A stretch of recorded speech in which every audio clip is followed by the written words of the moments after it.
In the vast realm of erotic entertainment and alternative performance art, few figures have embodied the complex intersection of sexuality, spectacle, and empowerment as vividly as Lulu Devine. Born Cynthia Stathopoulos on November 17, 1955, in Boston, Massachusetts, Devine carved out a niche as a big-bust feature dancer, model, and actress throughout the 1980s and 1990s.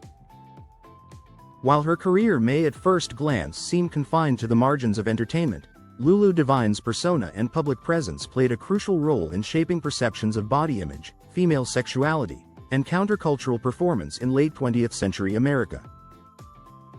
The historical and cultural backdrop against which Devine's career unfolded was one of dramatic transformation. The 1980s witnessed an explosion of entertainment into mainstream visibility, propelled by the VHS boom, cable television, and shifting societal attitudes toward sex. Simultaneously, feminists and moral conservatives clashed over issues of censorship and agency, creating a dynamic tension that influenced public discourse. Within this volatile environment, Devine and her peers became lightning rods for controversy, fascination, and debate. This video argues that Lulu Devine's career, while frequently sensationalized, holds cultural and sociological significance far beyond titillation. Through an exploration of her work as a performer, her embodiment of exaggerated femininity, and the broader implications of her public persona, this study aims to demonstrate that Devine both reflected and influenced evolving attitudes toward the female body, erotic performance, and the commodification of sexuality in modern media. The following analysis will examine three key arguments. First, the role of Lulu Devine in challenging and reshaping norms around female beauty and sexual expression.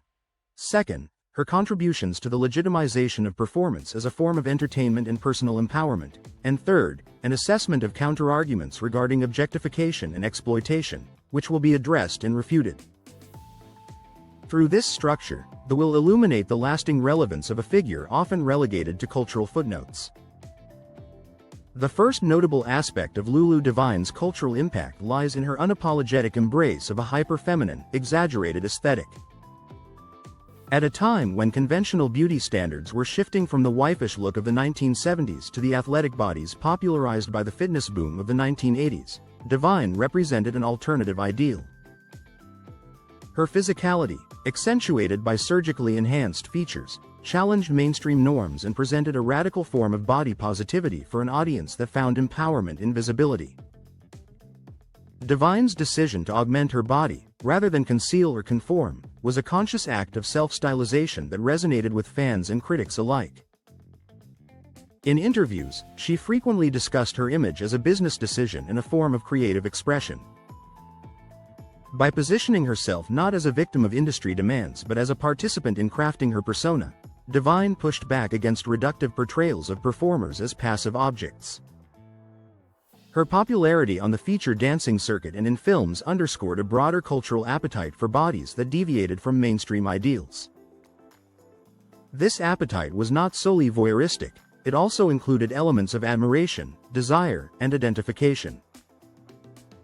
Devine's body became a canvas for challenging notions of acceptable femininity, opening up space for other performers who similarly embraced unconventional aesthetics.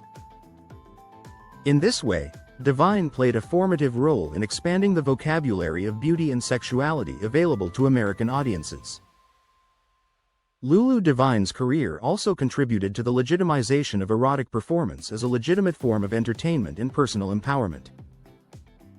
Feature dancing, unlike traditional stripping, often involved elaborate costumes, stagecraft, and persona development. Devine's shows were known for their theatricality and for blending eroticism with performance art.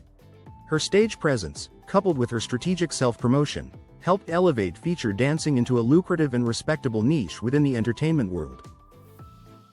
Beyond her live performances, Devine's entrance into video in the 1990s coincided with a golden age for film, characterized by increasing production values and greater cultural exposure. While critics have often dismissed stars as mere objects of consumption, performers like Devine complicated this narrative. She capitalized on her notoriety, often appearing at conventions, in magazines, and on talk shows, asserting her identity as an entertainer and public figure. Importantly, Devine was not alone in this endeavor. Her sister, Topsy Curvy, also achieved fame as a big bust performer, and together they symbolized a familial embrace of erotic spectacle. This partnership emphasized that performance could be a conscious, empowered choice rather than a last resort or exploitative trap. In doing so, they helped shift public attitudes toward erotic labor, suggesting that agency and autonomy were compatible with stardom. Of course, any discussion of Lulu Devine must grapple with the critiques frequently leveled at entertainment, particularly those concerning the objectification of women and the potential for exploitation.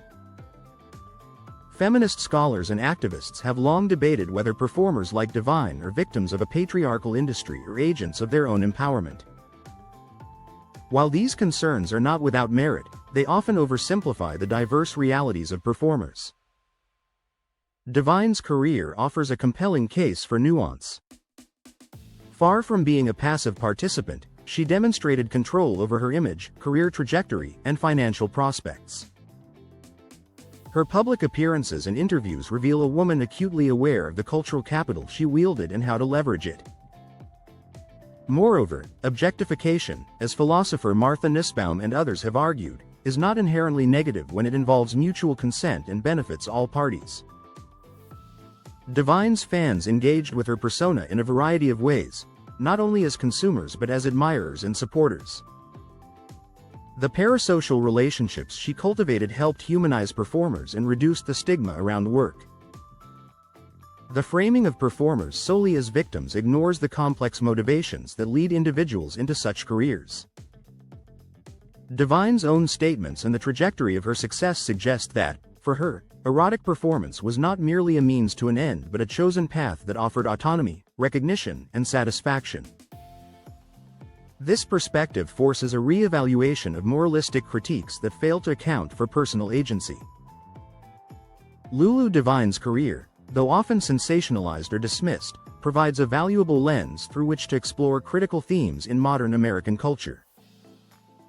Her embodiment of an alternative beauty standard, her elevation of erotic performance to an art form, and her navigation of a highly stigmatized industry all contribute to a deeper understanding of sexuality, agency, and spectacle. By challenging conventional norms and asserting control over her public image, Devine helped redefine what it meant to be a female performer in an era of changing sexual mores and media landscapes. Her legacy, though frequently marginalized, invites reflection on broader issues of body politics, entertainment ethics, and feminist autonomy. As the cultural conversation around sex work and performance continues to evolve, figures like Lulu Devine serve as vital touchstones. Their stories remind us that visibility, agency, and performance are not merely byproducts of exploitation but can also be tools of empowerment and transformation. In recognizing the complexity of her career, we gain not only a fuller picture of one woman's journey but also a richer understanding of the cultural forces that shaped and were shaped by it. If you enjoyed this video and would like to see more content like this, please consider subscribing to our channel.